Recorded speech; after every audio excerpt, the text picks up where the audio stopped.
Risk ഹേ തോ ഇഷ്ക് ഹേ ലാല. ഞാൻ പറയാതെ തന്നെ നിങ്ങൾ ഈ ഡയലോഗ് കേട്ടിട്ടുണ്ട് എന്നുള്ളത് എനിക്ക് ഉറപ്പാണ്. കാരണം സ്കാം 1992 സീരീസ് കണ്ടിട്ടുള്ളവരാണെങ്കിൽ തീർച്ചയായിട്ടും ഈ ഡയലോഗ് കേട്ടിട്ടുണ്ട്. ആ സീരീസിൽ ഹർഷത് മേത്ത എന്ന് പറയുന്ന ആൾ പറയുന്ന ഡയലോഗാണ് ഇത്. ഇനിയിപ്പോൾ ഈ ഡയലോഗ് കേട്ടിട്ടില്ലാത്തവരാണെങ്കിൽ നിങ്ങൾ പോയിട്ട് സ്കാം 1992 എന്ന് പറയുന്ന സീരീസ് കാണാം.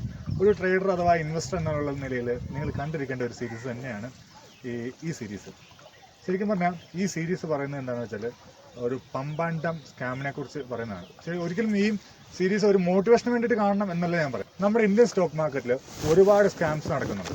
അതായത് ആ സ്കാംസ് എന്ന് പറയുമ്പോഴത്തേക്കും ഈ പമ്പാൻഡം അതിൻ്റെ ചെറിയൊരു സ്കാം മാത്രമാണ്. അതായത് അപ്പം സ്കാമുകളിലേക്കുള്ള ഒരു ചെറിയൊരു ഇൻസൈറ്റ് മാത്രമായിട്ട് കൂട്ടിയാൽ മതി ഈ ഒരു സീരീസിന്. ഇനിയിപ്പോൾ പമ്പാൻഡം സ്കാം എന്താണെന്ന് അറിയത്തില്ലാത്തവർ താഴെ കമൻറ്റിൽ പറയുകയാണെങ്കിൽ അതിനെക്കുറിച്ച് വേറെ വീഡിയോ ആയിട്ട് ചെയ്യാൻ നമുക്ക് വേണമെങ്കിൽ. ഇപ്പോൾ ശരിക്കും പറഞ്ഞാൽ നമ്മുടെ ഇന്ത്യൻ മാർക്കറ്റ്സ് നടക്കുന്നത് ഇങ്ങനെ പമ്പാൻഡം സ്കാം ആണോ എന്ന് പലരും സംശയിക്കുന്നുണ്ട്. കാരണം ആഫ്റ്റർ കൊറോണ ക്രാഷ് നമ്മുടെ ഇന്ത്യൻ മാർക്കറ്റ്സ് കണ്ടത് അതിഭീകരമായിട്ടുള്ളൊരു ബുൾ റണ്ണാണ്. ഈ റണ്ണിനിടയിൽ ചെറിയ ചെറിയ കറക്ഷൻസ് ഒക്കെ ഉണ്ടായിട്ടുണ്ട്. പക്ഷേ ഈ കറക്ഷൻസ് എല്ലാം തന്നെ നമ്മുടെ മാർക്കറ്റ്സിൻ്റെ റണ്ണിൻ്റെ പാർട്ടാണ്.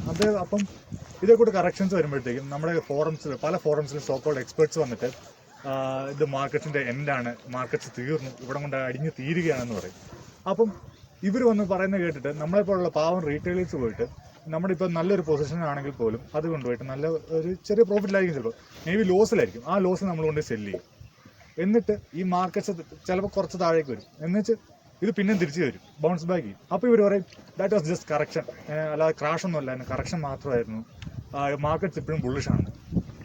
അപ്പോൾ നമ്മളെന്താ ചെയ്യുക? ഈ കറക്ഷൻ ഇവരുടെ വാക്ക് വിശ്വസിച്ച് നമ്മൾ പിന്നെയും പോയിട്ട് പൊസിഷൻസ് എടുക്കും. അതായത് ചിലപ്പോൾ നമുക്ക് നേരത്തെ ലോസിലാണ് നമ്മൾ പൊസിഷൻ സെല്ല് ചെയ്തതെങ്കിൽ പോലും ഇപ്പോൾ നമ്മൾ എടുക്കുക എന്ന് പറയുന്നത് ചിലപ്പം അതിനേക്കാൾ ഒരുപാട് ഹയർ ആയിട്ടുള്ള പ്രൈസിലേക്ക് നമ്മൾ എടുക്കുക. എഗൈൻ മാർക്കറ്റ്സിൽ കറക്ഷൻസ് വരും. അപ്പോൾ ഇവർ പറയും ഇത് ക്രാഷാണെന്ന്.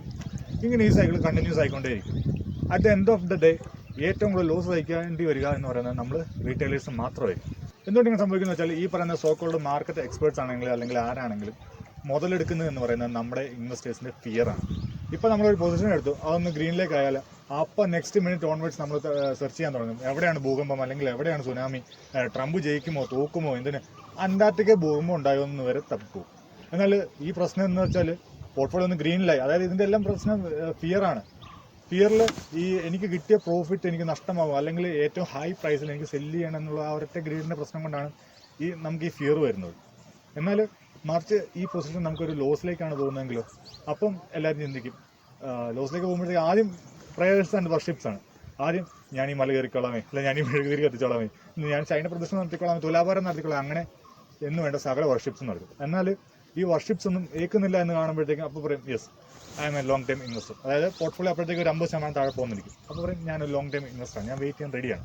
എന്നാൽ അവിടെ നിന്ന് കുറേ കൂടി ഇടിഞ്ഞ് ഒരു 25% കൂടെ താഴേക്ക് പോകുമ്പോഴത്തേക്കും പറയാൻ തുടങ്ങും ഈ സ്റ്റോക്ക് മാർക്കറ്റ് ഒന്നും നല്ല പരിപാടിയൊന്നുമില്ല, ഇത് ചുമ്മാ ഉടായ്പാണ്, ഗ്യാംബ്ലിംഗ് ആണ്, ആൾക്കാരെ കാശ് പറ്റിക്കാൻ വേണ്ടി കുറേ ആൾക്കാർ ഇറങ്ങിയിരിക്കുന്ന പരിപാടിയാണെന്ന്.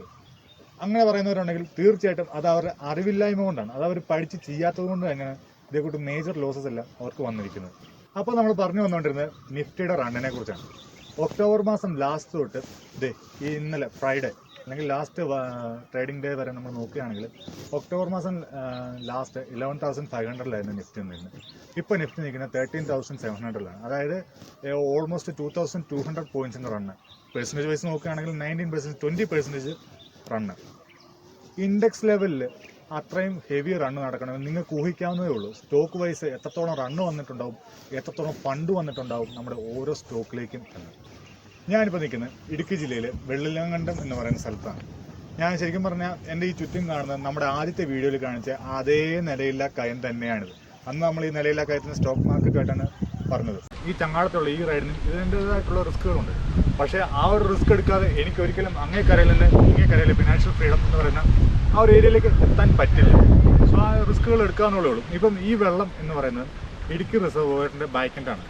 ഈ വെള്ളം ഇങ്ങനെ കയറി കിടക്കണമെങ്കിൽ ഇടുക്കി മഴയൊക്കെ പെയ്ത് ഇടുക്കി റിസർവോയറിൽ നന്നായിട്ട് വെള്ളം കയറി കഴിയുമ്പോഴേ ഈ റൈഡാണെങ്കിൽ നമുക്കിങ്ങനെ ചെയ്യാൻ പറ്റത്തുള്ളൂ.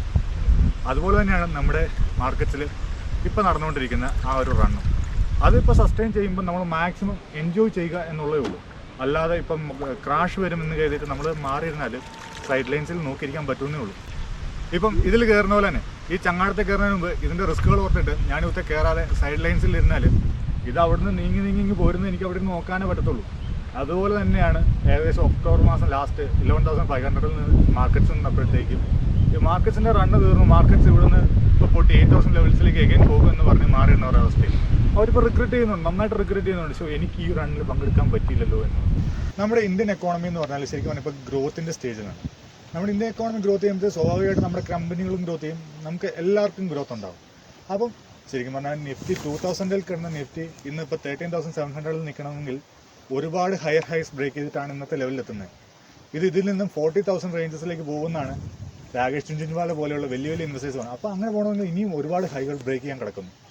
അപ്പോൾ അങ്ങനത്തെ ഹൈകൾ ബ്രേക്ക് ചെയ്യുമ്പോഴത്തേക്കും മാർക്കറ്റ് ഇനിയും താഴെ പോകുമെന്ന് പറഞ്ഞ് പേടിച്ച് മാറി നിൽക്കാതെ സ്മാർട്ടായിട്ടുള്ള കാൽക്കുലേറ്റഡ് ആയിട്ടുള്ള നല്ല നല്ല ഇൻവെസ്റ്റ്മെൻറ്റ്സ് നടത്തുക. നമുക്കെല്ലാവർക്കും നല്ല രീതിയിൽ നല്ല പ്രോഫിറ്റ്സ് അച്ചീവ് ചെയ്യാൻ സാധിക്കും. അപ്പോൾ നമുക്ക് വീണ്ടും മറ്റൊരു വീഡിയോയിൽ അടുത്ത ആഴ്ച കാണുമ്പോഴേക്കും ഗുഡ് ബൈ.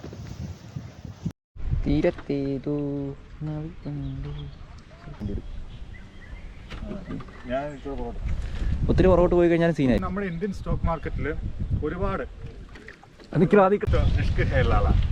ഞാൻ പറയാതെ തന്നെ നിങ്ങൾ എടാ അതിന് ഒരു മിനിറ്റ്